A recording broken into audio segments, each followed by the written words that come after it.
Oh, come on, I know we can do it better than that. I said, what is up, Inside Out? How are we doing this evening?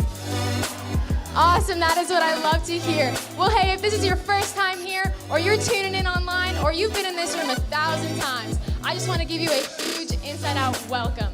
My name is Audrey, and you guys picked the perfect Sunday to be here because we have a lot of fun planned for you guys. So first, I'm going to announce one of our 2 giveaway winners, and then we're going to play a super fun game, and then I have a second giveaway winner, and then my friend Jeremy Edelin will be up here for part 2 of our series called Relationship Status.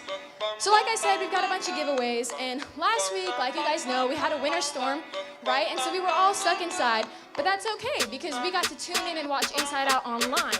And if you guys tuned in, you know in the comments we asked you guys to tell us your favorite love song. And if you submitted that, you had a chance to enter for a giveaway. And so we looked through the comments and we looked at all your guys' favorite love songs and we found our winner. So our winner for our online giveaway is, drum roll please, Ariana Rodriguez. Ariana, are you here today? That's okay, no worries. We'll make sure that gets to her. Well, anyways, congratulations to our online giveaway winner. We have a super fun game planned for you guys, and this game is called Match It Valentine's Edition. So for this game, I'm gonna need 3 volunteers. I've got 3 volunteers coming on up. Come on up in the black mask. Bennett, you wanna come on up? You wanna come on up back there?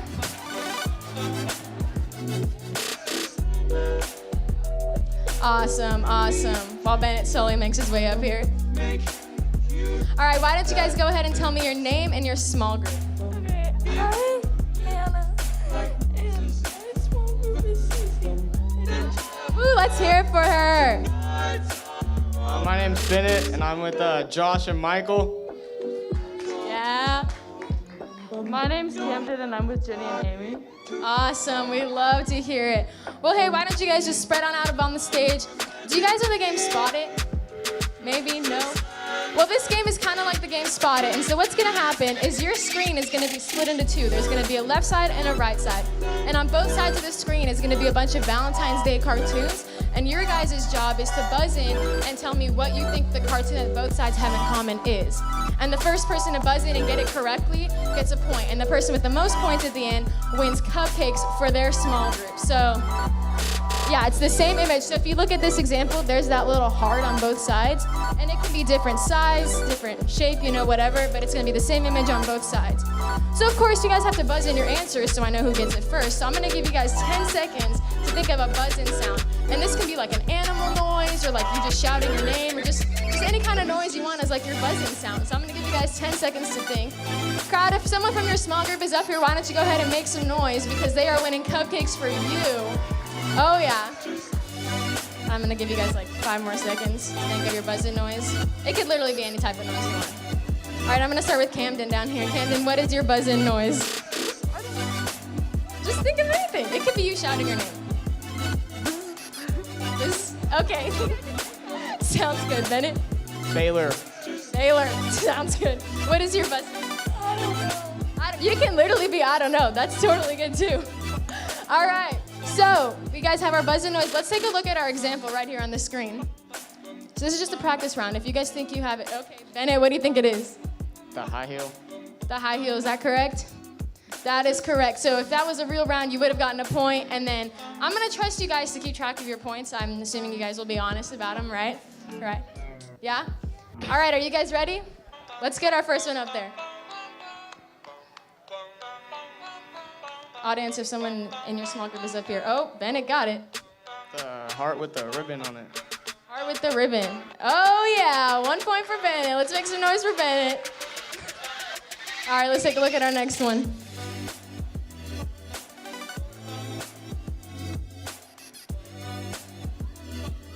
The 4 hearts. 4 hearts, is that correct? Yeah, another point for Bennett. Guys, feel free to shout out the answer if you think you know it. Help out your small group. All right, let's look at the next one. Oh, Bennett? No, just kidding. No, Bennett. The lips. The lips. Oh, okay, 3 points for Bennett. Come on, ladies, let's step it up. All right, let's look at the next one.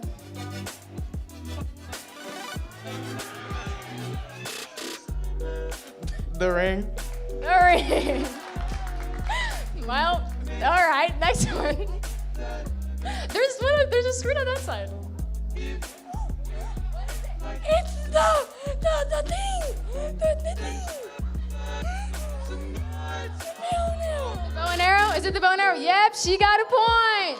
Good job. So we got 1, 4, 0. Camden, you got this. All right, let's take a look at our next one. Ooh, this one looks hard.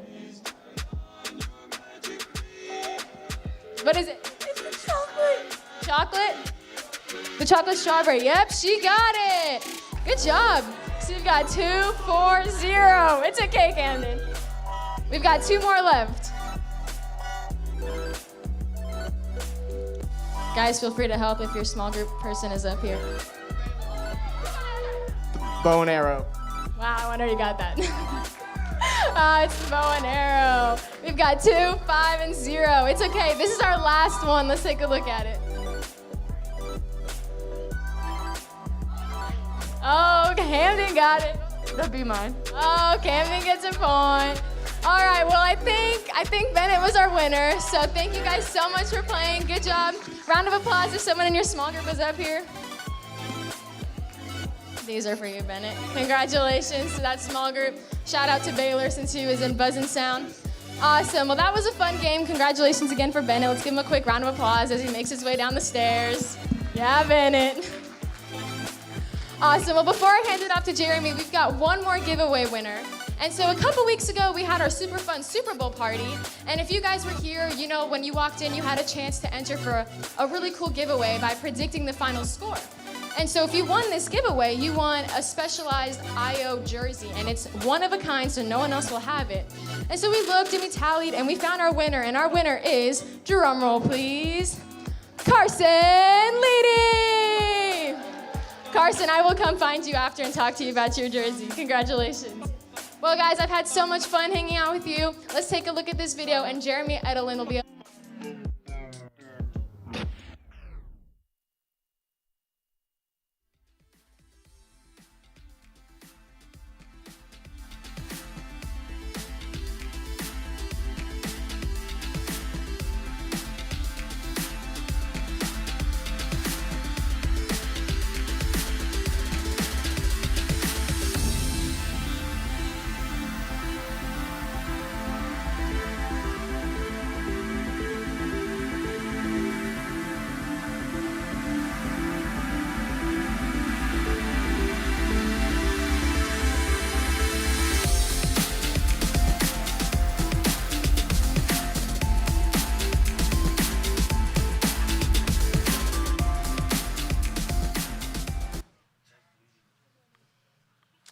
What is going on Inside Out? How are you guys doing? Nice. My name is Jeremy, and I realize there are probably a lot of you in here that I have met, and then a lot of you in here that I have not met. And so to get us going for tonight, I want to tell you a little bit about myself. I've actually been a part of Inside Out for a decade now, which is crazy to think about. But I was a high school student. I went to Inside Out just like you guys. And then out of college and within the last 4 years, I was actually a small group leader. My guys actually graduated last year. This is a picture of me and my guys. And it was an incredible 4 years. It was so much fun. I loved being a small group leader, and I love being a part of Inside Out. But I'm really excited to be here tonight. I went to Vista Ridge High School. Any Rangers out there? Yes. There's a few of you. What other schools are there? Rouse? Round Rock. Nobody is excited about their school. That's totally fine. Well, I went to Vista. I went to UT. After that, I got my degree in radio, television, and film. Any horns out there? Whoa, was there like a A&M sound for the horns?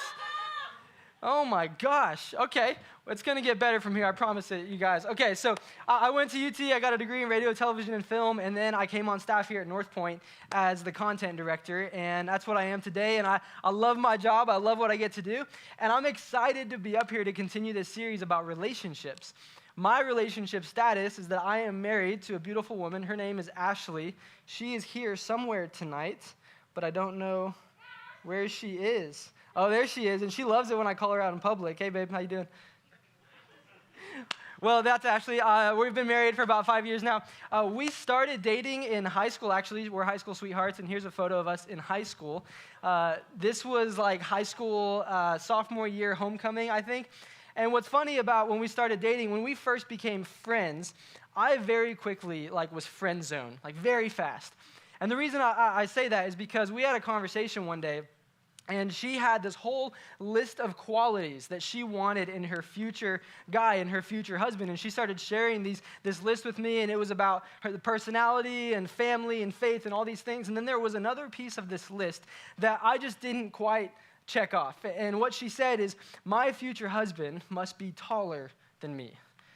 And I know I look really tall up here, but I'll give you guys, here's about how tall Ashley is. And so I was essentially friend zoned very fast, and there was this automatically accepted assumption, it's just not going to work out. There was this assumption, it's just not going to happen. At some point, I saw an opening, and I went for it, and it was awesome, and I really don't know how it happened, because people tell me, if I didn't have the height, maybe the personality, but people tell me I'm an 85-year-old guy in a 26-year-old body, and so I don't totally know how that worked out either, but one day it worked out, and then we got married on March 4th, 2016. That's us on our wedding day. And it was a very significant day. We're going to celebrate 5 years here in just a few weeks, actually. And it was a significant day for a lot of reasons. And I'm going to share more of my story towards the end of our time. But the reason I share that with you is because there are these things that pop up in our life. And it's that phrase that I said just a second ago. This phrase is this. There are automatically accepted assumptions that pop up in our life that are just true of culture, true of society. These are things that we just take at face value. These are things that are just normal about our life and our culture. We've all experienced these automatically accepted assumptions. Perhaps one of them is that dogs are clearly better than cats, right? Yes. Are there any cat people out there? Hey, everybody is welcome here at Inside Out. You guys are welcome here. It is okay. This is a safe place. There are other automatically accepted assumptions as well. One of them, like I mentioned earlier, is that Vista is the best school that there is. Come on, Rangers. There we go. Thank you. No, but there really is this accepted assumption, right, that your school, whatever school we go to, is the best school, right? I remember going to UT, I didn't really have any hard feelings towards Sooners before I went to UT, but then I went to UT, and it's automatically, I'm I really don't like those people. I don't know anything about them, but I really don't like OU people. And there's this assumption, with whatever, thing we adopt or culture we're in, there are these accepted assumptions. Another one is that, if you've been in Austin for a while, P. Terry's is the best. P. Terry's is the best that there is. Seems to be pretty polarizing. Some people agree, some people don't, right? But I've been in Austin for a long time, about 21 years or so. And so anytime anybody says that something is better than P. Terry's, there's this assumption in me, no, P. Terry's is as good as it gets. It's the best because I love my city. There's another automatically accepted assumption. I think we can all agree on this one, is that if you live in Texas, you shouldn't have to own snow gear, right? You shouldn't have to, anybody else go sledding and just get soaked this past week? Okay, it was just me. One person, fantastic. You and I, awesome. Well, I just think this this assumption that it's only going to snow in Texas every 3 to 5 years, and then it all melts one day after. And clearly, we all know this is not the case. But we experience automatically accepted assumptions all the time in our culture. And there's another one that I want to talk about today. But to be honest, this one is surrounding a topic that isn't really talked about in public very often. In fact, it's surrounding a topic that's more texted about or talked about kind of behind closed doors or in the locker room, and that's totally normal. But before I share what this assumption is, I first want to share what this assumption is about. And it's about this word right here. Sex. Sex. Now I realize as soon as that word pops up on the screen, like there are a lot of different feelings and emotions that happen. Perhaps you're in here or you're watching online and for the very, it's your first Inside Out ever, and you want to know, okay, did they talk about this all the time? No, we talk about this every once in a while. I just want you to know that is true. Or maybe you're in here, and, as soon as that word popped up on the screen, you had all these, internal lawyers, an internal dialogue thing that started popping up. And what is he going to talk about? What's he going to say? I'm not so sure about this. Maybe you're wondering, hey, why would we spend an entire day having a conversation around this topic? Wherever you're at, I just want you to know, I get that. It is so, so complex to have a conversation about this topic in a setting like this. I totally understand that, and I want to be conscious of everybody's different beliefs and thoughts and feelings towards it throughout our time. But there are a few things that I would ask of you as well. And the first thing is this, is that you would just hear me out. You would just hear me out. The initial assumption, perhaps, that it's automatically accepted is when I bring up that word right there in a church setting, oh no, this guy's just going to talk about how sex is bad, right? And that's not true at all. In fact, I want to share with you why today I think sex is fantastic. I think it's awesome. But the reason we want to have this conversation today about that topic is because here at Inside Out, we say that we are for healthy relationships. We're for healthy relationships. The reality is, some of you in here are single, some of you in here are dating, perhaps some of you have been dating somebody for a long time. Whatever it might be, the reality is most of us in here want to have great relationships. And here at Inside Out, we are for you having incredible relationships. That's what we desire for you. But as relationships grow, sex is one of these things that comes up, and it's a thing that can create a lot of different dynamics in a relationship. And the reason is because the decisions we make surrounding sex can kind of send us down different paths in our life. It can have lasting outcomes, lasting implications, perhaps even sometimes lasting consequences in our life, depending on what we decide surrounding this topic, which is why we're going to talk about it. But there's another thing, and because it's so important, here's another thing I would ask of you throughout our time tonight, and it is this, is that you would embrace the awkwardness with me. I get it. This is an awkward topic to talk about in public. In fact, when Ashley and I were married, we were leaving our wedding, and we drove into Austin. We were staying the night in Austin before we went on our honeymoon, and we drove into Austin, got to our hotel. We were checking in at the front, and Ashley's in her wedding dress, and I'm in all my wedding attire, and we're checking in at the front, and then we get in the elevator, and the door is about to close, and before it closes, this middle school boy runs into the elevator. Yes, that's what happened. Runs into the elevator, and then he just kind of looks at us, sees her dress, and then turns around, and we just kind of ride this awkward elevator up about 6 floors, and then we're going to floor 8, he's going to floor 6. It opens up at floor 6. He steps out, I kid you not, this is what he did. He steps out, turns around to us with this motion right here, and goes, "You kids have fun now," and then walks away.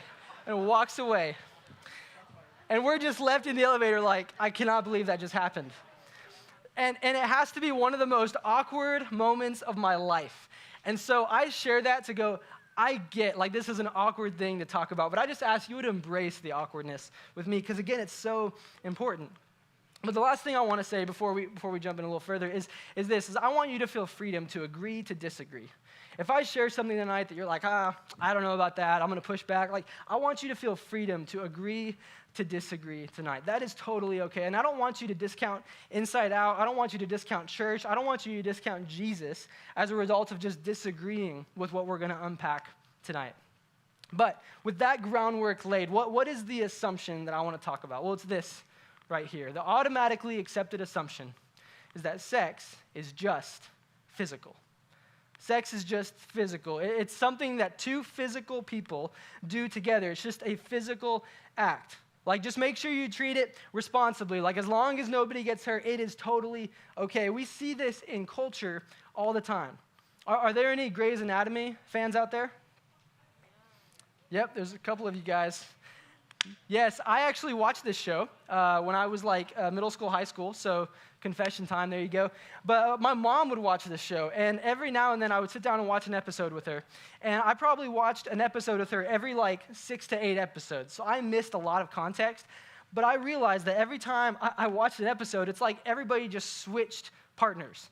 Like everybody was just sleeping with a new person, like every single episode. And this was just the norm. Like it was physical, so it was totally fine. Like they were just kind of switching partners. That's what I noticed. I see this in culture all the time, and you see this too with movies like this, like Friends with Benefits. I think this says it more clearly than anything else. Like, hey, we can be friends, and there can just be benefits because it's just a physical thing. Like it doesn't need to go further than that, right? I think we hear this in music all the time. I mean, think about if you've ever heard a Cardi B song, you know, like there's this assumption that it's just physical, right? See, I don't think it's ever said, really. Nobody ever says, hey, sex is just physical, but it really is implied in so many different things that we watch, that we listen to, that we have access to, that we see all the time. And on the surface, I get that. But when you start to kind of push back on the assumption, there's this question that pops up. And it's this, is that why are there effects? If sex is just physical, why are there effects that indicate sex is more than just physical? Why are there outcomes? Why are there consequences sometimes? Why are there implications in our life that last forever that perhaps point to it being more than just physical? You see, where I want to go with this next, I would just ask that all of you would lean in out of respect for one another. Because where I want to take this next really brings it to a much more emotional place depending on your story and your background and your life. Because the reality is, some of us in here have experienced some traumatic things related to sex, perhaps experienced some things that have stuck with us for a long time. But the reason I want to talk about some of these is because the reality is it points to the fact that we can't get away from it, that it is just perhaps more than physical. And so, I want to read you a list of things, indicators that might point to the idea that sex is more than just physical. And here's the first one. If sex is just physical, then why are most people's greatest regrets in life? Why do most people's greatest regrets in life involve something sexual? Like if it was just a hug or a handshake, like why is there all of this regret surrounding it? If sex was just physical, why do husbands and wives feel betrayed when their spouse has sex with someone else? Like if it's just physical, why, again, is it just not a hug or a handshake? If sex is just physical, why do adults who were sexually abused as children find it difficult to heal and just move on with their lives? And this last one. If sex is just physical, why is rape so much more devastating to a woman than just being mugged or beaten up? See, I think, depending on your story, and in no way do I want to minimize or be insensitive to anything that's happened, but depending on your story, or just depending on the fact that you might know some people, whatever it might be, I think intuitively, whether you believe in God or not, I think intuitively, we all know that perhaps it is more than just physical. That sex is linked to that non-physical part of you. Maybe you call it your soul, your spirit, your heart, whatever it might be, but it's linked to that non-physical part of you. And so the question is, what is sex really about? What is it really about then? And to unpack this, what I want to do is I actually want to look at the New Testament, which is probably no surprise to you because we're in like a church setting. But the reason I want to do that is for two really big and significant reasons. Because firstly, when you look at the teachings of Jesus, and you look at the teachings of the followers of Jesus, see, people today who don't even believe he's the Son of God, they view him as this incredible moral teacher or philosopher because of what he had to say about sex and relationships and finances and all these big topics. People still respect what he had to say.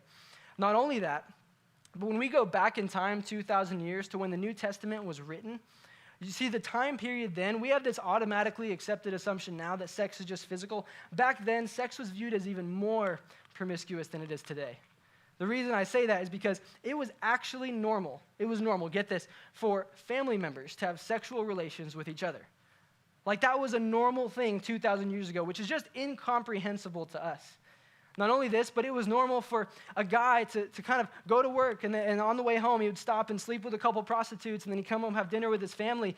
And his family knew all this was going on and it was just accepted and normalized because the assumption was that it was just physical. And so Paul, he's an early church leader. He's writing to this city called Corinth. It's kind of viewed as the 2,000 years ago Las Vegas. And it's the city Corinth, and he's writing to this group of Christians who have kind of always behaved this way and viewed sex this way. And he's trying to explain to them what it's really all about. And here's what he says in the letter of 1 Corinthians. He says, should a man take his body, again physical, which is a part of Christ, and join it to a prostitute? Should a man take his body and join it to a prostitute? Never. Guys, you guys are doing this all the time. You keep going, coming home and sleeping with, why are you doing this? He's trying to explain what it's about. He goes on. He says, and don't you realize that if a man joins himself to a prostitute, he becomes one body with her?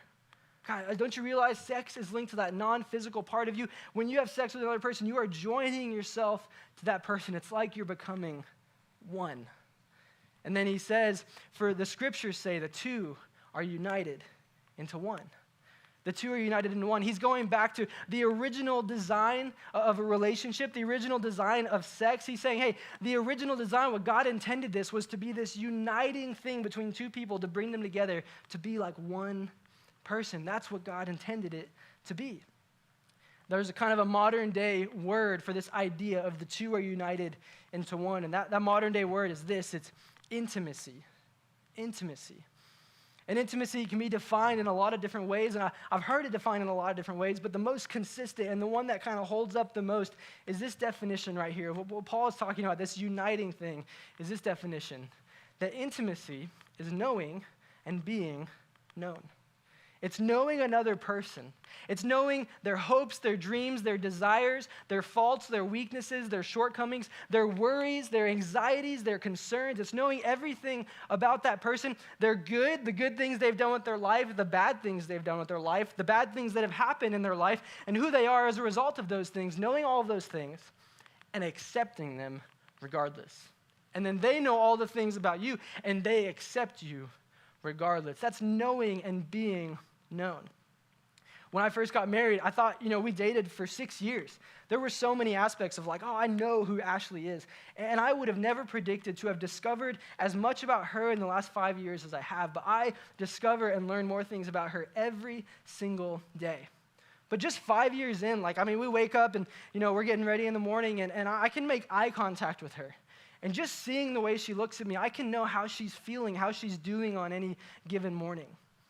And sometimes we hang out in group settings and, sometimes I'll find myself, somebody will say something and it'll kind of mess with my head and she hears it. And we don't talk about it because we're in a group setting, but then we get in the car. And as soon as we get in the car, she says, hey, how are you doing with what that person said? Because she knows me. She knows my desires, my worries. She knows all of those things about me and accepts me regardless. And the same is true with her. It's this knowing and being known thing. It's what intimacy, what Paul is pointing to. But there's another word in the definition that kind of takes it a layer further. And this word is this.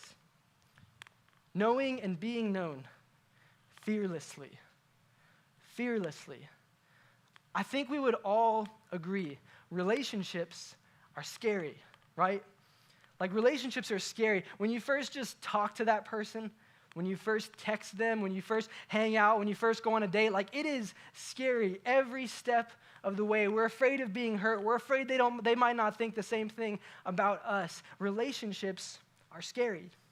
For me, Ashley's dad is 6'2", and I'm 5'5". It was scary to say, can I marry your daughter? That was a scary conversation I had to have. And then it was scary to get on a knee and say, hey, would you, do life with me for the rest of our life?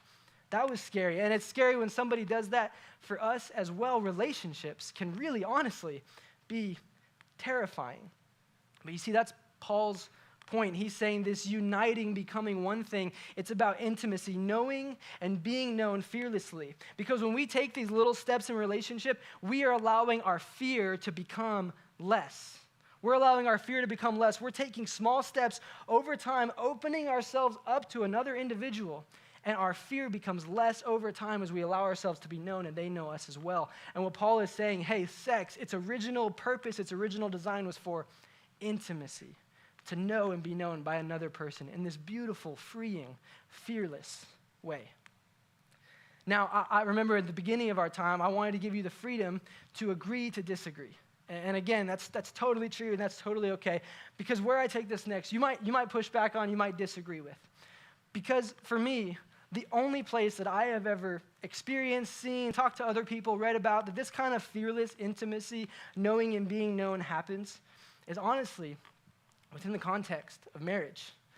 Now, it might seem strange to talk to a group of students about marriage, and marriage might feel very, very far from you, and that's totally fine. But the reason I bring it up is because of what marriage is all about. And the reality is, a lot of you in here, most of you in here, will get married one day. And you might stand across from that other person one day. And you might say some vows. And in your vows, you could perhaps say something like this: "Till death do us part. Till death do us part, through thick and thin, through sickness and health, until we die, I am committed to this relationship." See, the reason I think that that kind of intimacy only happens in the context of marriage, because marriage is the only relationship contract where you commit yourself to another person for life. Every other relationship has fear of what if the other person leaves, what if something happens, but marriage is where you go, you know what? No matter what happens, I'm sticking to this. It is a fearless commitment to another person. And so, what am I trying to say with all this? Well, what we've been saying throughout this series is that if you don't want a relationship like the majority of relationships, don't date like the majority of daters. If you don't want a relationship like the majority of relationships, unfortunately, statistically speaking, the majority of relationships don't work out. And so if we're going to have a relationship that does work out, and I think everybody in here, whether you believe in God or not, whether you disagree with me or you agree with me on the whole sex thing, whatever it might be, I think everybody in here wants to have an amazing relationship one day. But the reality is that we might have to go against some majority decisions. We might have to make different decisions surrounding relationships. Not only that, but if you don't want a relationship like the majority of relationships, then don't treat sex like it's just physical. That's the cultural, the automatically accepted assumption. But if you want a relationship that is different than the majority, then perhaps you can't treat sex like it's just physical. Why? Because it's better than that. It's better than that. The physical component is awesome. That's great. It feels good. Like that's amazing. But it's better than that. It's about this fearless, freeing, beautiful intimacy with another person. I came across this quote a few years back, and it's from a New York Times blog post. And this guy was interviewing this woman. She's 82 years old, and her name was Jenny B. And here's what she had to say about her 47-year marriage to this one guy. Here's what she said. He had passed away. She was a widow, so she's explaining this. She said, "There's an intimacy that comes later that is staggeringly wonderful. You can hold hands with this person you love and adore, and somehow it's just as passionate as having sex at an earlier age." That's pretty crazy to think about. She goes on, "There is such a sense of connection and intimacy that grows out of a long, again, committed relationship. That touch carries with it the weight of so many memories, and many are sexual." Now, for me personally, if one day holding hands is like having sex, like that sounds great. That sounds fantastic. But it's within the context of a long-term, committed relationship. And so, where are you at with this concept? Where are you at with this topic, with this idea? Perhaps you're in here and your internal lawyer has come up over and over and over again, and you're pushing back and you're like, I don't know, what about, but what if? Perhaps you're in here and you're thinking about decisions you've made, you are making, or decisions you might or might not make in the future.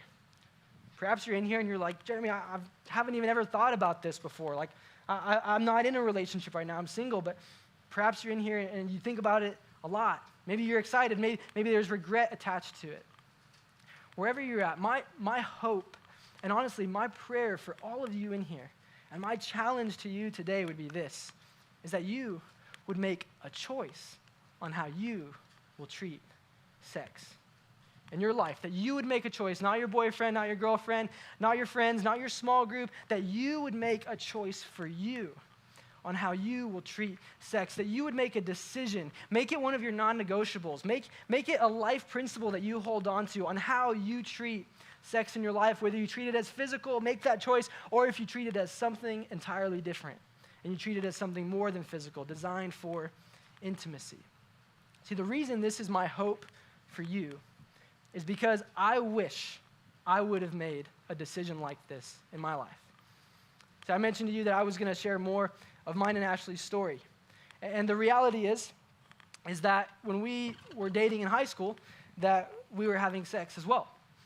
And the reason I share that and the reason it was a big deal, like that's normalized in a lot of ways in our culture, but for us it was a big deal because of how Ashley was raised. She was raised in a household where her parents had her when they were 16, and so they didn't want her to struggle the same way that they had. And so they wanted her, the expectation for her was actually that she would have her first kiss on her wedding day, which sounds kind of crazy to us, but that was the expectation, and that was normal for their family. And so that was the expectation, and then I come along, and I was just kind of this kid and, became a Christian, hadn't really ever made a decision about sex or anything like that. And I think that Ashley in this moment, in this phase, was kind of in this rebellious phase. And so it was just kind of the perfect storm for us to start this relationship. But the thing is, we started a relationship behind closed doors because we were both very involved here at North Point. We were both student leaders. In fact, Ashley's mom was the InsideOut director at the time. And so we made a decision because out of fear of what people would do and what people would think, we made a decision to lie to everybody about what we were doing. And we continued to do it. And honestly, this secret just grew inside of me over time. And it got to the point where one day I was sitting across from Buck. Buck was one of my mentors. He's a lead pastor here. And we met every morning, once a week at 7 a.m. And we were sitting across from each other. And I was like, hey, I got a secret. And he said, hey, are you having sex? And it was like the first thing he said. And I was like, yeah, that's exactly what's happening. And I went on to talk to him more about it, and I apologized for lying over the years. But then, through many more meetings and conversations, it got to the point where he said, hey, you need to tell her parents. Like that might seem so counterintuitive, but you need to tell her parents because the reality is this is really important to them and their family. And you have come in and taken something that is precious to them. And so you need to fess up. And so I went back and forth on it, and then finally I decided, I needed to do that. I told Ashley. She was not for it at first, but then I eventually convinced her, hey, we need to fess up to this. And so one day I went to Chick-fil-A. I got number 5, 12-count, large fries, large sweet tea. I thought it was going to be the last meal of my life because I had signed a contract with her dad that said I would never do anything like this. And then I went to their house. We sat down across from them and told them everything. And I remember, and this, I'm not at all dogging on their reaction. Their parents caring about their daughter. It was just an emotional reaction. But I remember her mom looking me in the eyes and saying, I never want to see your face again. You can just go. And her dad didn't even look at me. And Ashley's sitting there sobbing. And I walked out of their house, and I left Ashley there. And then the next 2 months were honestly some of the darkest months of my entire life because I had all this shame about who I was and what I had done and how I had lied to people and how I had deceived people and all of this stuff kind of bottled up. And then over that 2 months, towards the end of it, I actually sat down with her parents again and they kind of came around to tell me they forgave me, which I was extremely grateful for and still am today after all the lying and deception. But then at that point, Ashley and I were kind of at a crossroads and we knew we still wanted to be in a relationship. So we decided we were going to date very fully with the intention of getting married one day. But we knew that we didn't want to continue our relationship the way we had. And so we decided, hey, we're going to date, and even though we've already had sex, we're not going to have sex until we're married. And it was far from perfect, but I can honestly say that we fought so hard to have that kind of intimacy in our marriage when we are really committed to one another, to where when we stood across from each other on our wedding day, and we looked at each other, and Buck was there. Buck married us, and he knew all the ups and downs. And man, it was just, there were tears in our eyes because there was so much meaning to that moment, so much that we had fought for, so many decisions we had made up until that moment in our life. I share my story with you for 2 reasons. The first is this, is during those 2 months, I felt like I was ruined. I felt like I had done something unforgivable, and Ashley felt so much shame in her life and her relationship with her parents as well. See, but I heard a song in the 2 months, and the song is called Jesus Paid It All, and it essentially says this. It says, it's an old hymn. It says, Jesus paid it all to him I owe. Sin had left a crimson stain, and he washed it white as snow. See, I felt stained. And the reason I share that with you is because as I've gone through this entire conversation tonight, perhaps some of you in here have felt the same way as well, depending on the decisions that you might have made so far up until this point. And I want you to know that when you place your faith and trust in Christ, like that stain, that thing, it is paid for, it is gone. Doesn't matter what you've done, what you're doing, or what you're going to do in the future. Doesn't matter the decisions you made around sex, like Jesus paid for it. You were made in the image of God, that God loves you more than you can possibly imagine, more than you will ever understand in your entire life. And today is a new day. Regardless of what happened tomorrow, you can wake up every single day and choose something different. You can still experience incredible intimacy in your life with another person. But perhaps it might come down to making a decision to recognize, okay, here's how God sees me. He sees me as clean. He sees me as washed. I don't need to think about myself that anyway, but I have messed up. See, Jesus and God, they want something better than you. Better for you. Not better than you. Better for you. And so my hope for you today, if you perhaps have felt stained at any point tonight, is that you would see that you are washed white as snow.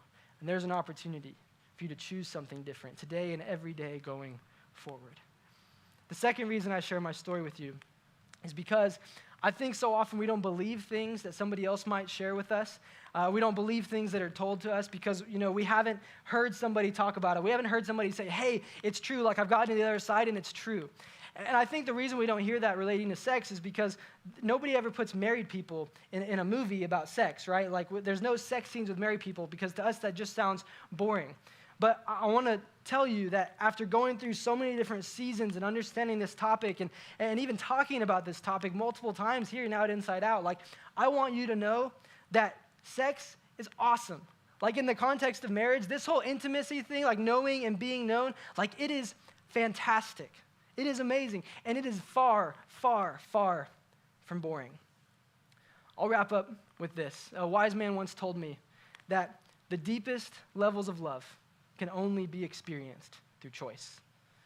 The deepest levels of love, the most intimate things that you can experience with another person, it's not going to happen accidentally. It can only be experienced through choice. You choosing to make a decision for you about how you treat sex. Would you pray with me? God, thanks so much just for a safe place and opportunity to talk about this topic. God, thanks for your grace that no matter what we believe and how much we might mess up at some point, that your grace is sufficient, that your love for us goes through all of those things. Thank you that you wash us to where you see us as pure, you see us as blameless. God, thank you so much for that. I pray for anybody in this room who's just going through something where they're wrestling with this topic, that you would just give them the heart to be open about it. God, that you would give them the strength and the courage, their small group. And God, you would ultimately allow all of us to take steps towards healthy relationships in our life. We pray this in your son's name. Amen. Guys, small groups are going to be indoors today, and dinner is going to be after small groups, so you can grab some Bush's chicken on your way out. Thanks so much, guys.